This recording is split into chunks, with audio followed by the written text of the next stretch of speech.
అలా సాయంత్రం 3కి వదిన నేను కూర్చుని ముచ్చట్లు చెప్పుకుంటుంటే అన్నయ్య వచ్చి, మొన్న మీ వదినకేమో చాక్లెట్తో కేక్ చేసి పెట్టావు, మరి నాకే చేసి పెడతావు అన్నారు వదిన్ని. వదినేమో నిండా మునిగిలోనికి చలింటండి, మీకేం కావాలో చెప్పండి చేసి పెట్టేస్తా అంది.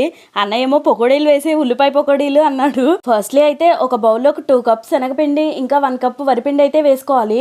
అలా వేసుకున్న దాంట్లో కొంచెం వాటర్ కలుపుకొని కొంచెం సాల్ట్ వేసుకుని నెక్స్ట్ అయితే సన్నగా పొడుగ్గా తరుక్కున్న ఉల్లిపాయ ముక్కలు, పచ్చిమిర్చి, కరివేపాకు ఇలా అన్ని వేసుకుని మిక్స్ చేసుకుని పిండి కొంచెం కలిసిన తర్వాత అలా ఆయిల్ మరిగిన తర్వాత పకోడీలు అయితే వేసేసుకోవాలి పిండితోటి. అలా వేసుకున్న పకోడీల్ని ఫ్రై అయిన తర్వాత అయితే పక్కకి తీసి పెట్టేసుకోవాలి. తర్వాత ఇంకేముంది తినేయడమే కదా. అన్నయ్య వచ్చేపాటికైతే పొలం దగ్గర నుంచి వదిన అయితే వేసి పెట్టేసింది. పకోడీలు వేసాను కదండి నాకేం గిఫ్ట్ ఇస్తారంటే నేనే పెద్ద గిఫ్ట్ అన్నాడు అన్నయ్య వదిన్ని. చిన్న స్మైల్ అయితే వచ్చింది వదిన ఫేస్ లో. పకోడీలను కూడా చూపించాలా, ఈ మాత్రం మాకు తెలీదా అని అనుకోకండి, ఎందుకంటే నా ఛానల్ సంబంధించి కుకింగే కదండి. వీడియో నచ్చితే మాత్రం do like, share and subscribe to Bobby గారు అమ్మాయి.